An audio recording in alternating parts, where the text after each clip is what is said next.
കൈമാറാനായിട്ട് പോലീസിന്റെ പദ്ധതിയാണ് ഈ യോദ്ധാവിൽ വാട്സാപ്പിലൂടെ മാത്രമാണ് നമുക്ക് ഇൻഫർമേഷൻസ് പാസ് ചെയ്യാൻ പറ്റുള്ളൂ. വിളിച്ചാൽ എടുക്കില്ല, തിരിച്ചു വിളിക്കാൻ നമ്പർ അറിയില്ല. അപ്പൊ നമ്മുടെ ഒരു കാരണവശാലും നമ്മുടെ ഐഡന്റിറ്റി റിവീൽ ആവില്ല. അപ്പൊ ധൈര്യമായിട്ട് www when where ഈ ഇൻഫർമേഷൻസ് മാത്രം നമ്മൾ കൊടുത്താൽ മതി. നമുക്ക് ആരാണെന്ന് അറിയില്ല, ഒരു കളക്റ്റീവായിട്ടുള്ള ഒരാൾക്കാരാണ് ഒരു സ്ഥലത്ത് വന്ന് നിൽക്കണേ, അങ്ങനെയൊക്കെയാണ് നമുക്ക് ഐഡന്റിറ്റി. എന്നാൽ പോലും നമുക്ക് ആ ഇൻഫർമേഷൻസ് ഇതിലൂടെ പാസ് ചെയ്യാം. തൊട്ട് അത് യോദ്ധാവിന്റെ എവിടെ പോയിട്ട് കൺസേൺഡ് പോലീസ് സ്റ്റേഷനുകളിലേക്ക് ഇൻഫർമേഷൻ പാസ് ചെയ്തിട്ട് നമ്മുടെ ഇൻഫർമേഷൻ എന്താണോ അതനുസരിച്ച് ആ പ്രദേശത്തേക്ക് വന്ന് പോലീസും അതുപോലെ പോലീസിന്റെ നമ്മുടെ ക്യാമ്പ് സ്റ്റാഫ് ഉണ്ടാകും, അവരൊക്കെ ആയിട്ട് വന്ന് നോക്കിക്കോളും. നോക്കി അതെങ്കിലുണ്ടെങ്കിൽ പിടിച്ച് കേസില്ല. പിന്നെ ഇത് നമ്മുടെ കുട്ടികളിപ്പോൾ ഇപ്പോഴത്തെ കാലത്ത് ഏറ്റവും കൂടുതൽ കുട്ടികളെല്ലാം ഫോണിന്റെ അമിതമായ ഉപയോഗമാണല്ലോ.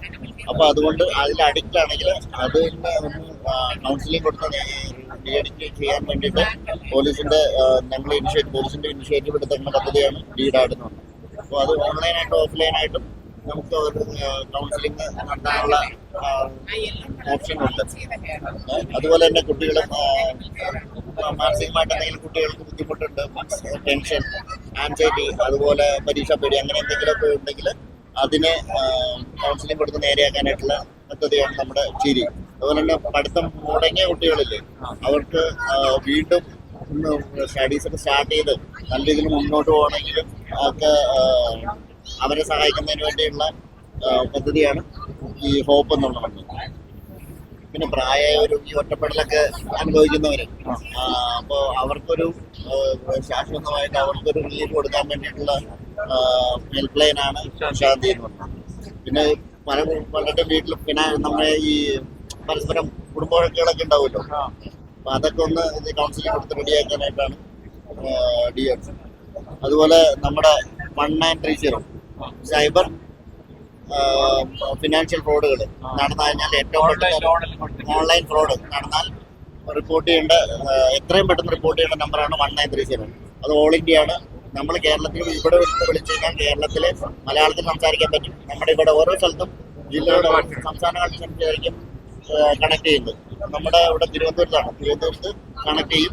1930 വിളിക്കുമ്പോഴത്തേക്ക് നമ്മൾ ശ്രദ്ധിക്കേണ്ട കാര്യങ്ങൾ, നമുക്ക് എന്തെങ്കിലും ഫ്രോഡുകൾ പറ്റിപ്പോയി കഴിഞ്ഞാൽ ആ ഇൻഫർമേഷൻസ്, സമയം, ദിവസം, അതുപോലെ ട്രാൻസാക്ഷൻ, UPID ID നമ്മൾ കൊടുത്ത അക്കൗണ്ട്, നമ്മളെന്തെങ്കിലും മാക്സിമം പ്രശ്നങ്ങൾ നമ്മുടെ ഭാഗത്തിൽ തെറ്റുകൊണ്ടായിരിക്കും ഈ കാശ് പോകുന്നത്. അപ്പോൾ നമ്മൾ ഏതെങ്കിലും സ്ഥലത്തേക്ക് അയച്ചു കൊടുക്കുക, നമ്മളെ പറ്റിക്കപ്പെട്ടിട്ട് സ്ഥലത്തേക്ക് അയച്ചു കൊടുത്തിട്ടായിരിക്കും സംഭവിക്കുന്നത്. അപ്പോൾ ഈ ഇൻഫർമേഷൻസ് ഒക്കെ കളക്ട് ചെയ്ത് വെച്ചിട്ട് എത്രയും പെട്ടെന്ന് തന്നെ കളക്ട് ചെയ്തിട്ട് എത്രയും പെട്ടെന്ന് തന്നെ 1930 വിളിക്കുക. ഇതിൽ വിളിച്ചാൽ എന്താ ഗുണം എന്ന് വെച്ച് കഴിഞ്ഞാൽ ഈ ഇൻഫർമേഷൻസ് നമ്മൾ കൊടുക്കുന്നതോടുകൂടി അക്കൗണ്ട് ഫ്രീസ് ചെയ്യാനുള്ള നടപടി അവർ അപ്പം തന്നെ സ്വീകരിക്കും. അപ്പോൾ അത് ചെയ്യുമ്പോഴത്തേക്ക് നമ്മൾ അയച്ചു കൊടുത്ത എമൗണ്ട് അപ്പം തന്നെ ഫ്രീസ് ചെയ്യാനുള്ള സൗകര്യം ഉണ്ടാവും. അത് ഫ്രീസ് ചെയ്ത് കഴിഞ്ഞാൽ പിന്നീട് നമുക്കിത് കേസ് കൊടുത്താൽ മതി, പിന്നീട് നമ്മൾ ഫോളോ അപ്പ് നടത്തിയാൽ മതി.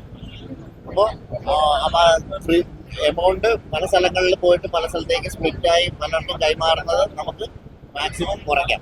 അപ്പോൾ ഏറ്റവും പെട്ടെന്ന് എത്രയും പെട്ടെന്ന് ആ ഒരു ഗോൾഡൻ ഹവേഴ്സ് നമ്മൾ പറയുന്ന ആ ഒരു സമയത്ത് തന്നെ ഈ 1930 ബുക്ക് ചെയ്ത് വിളിച്ച് അക്കൗണ്ട് ബ്ലോക്ക് ചെയ്ത് ഫ്രീസ് ചെയ്ത് കഴിഞ്ഞാൽ, ട്രാൻസാക്ഷൻ ഫ്രീസ് ചെയ്ത് കഴിഞ്ഞാൽ അക്കൗണ്ട് ഫ്രീസായി കിടക്കും. ആ കാശ് നമുക്ക് എത്രയും അധികം ഫോർമാലിറ്റികളില്ലാതെ തന്നെ നമുക്ക് തിരിച്ചെടുക്കാനുള്ള സാഹചര്യം ഉണ്ടാവും.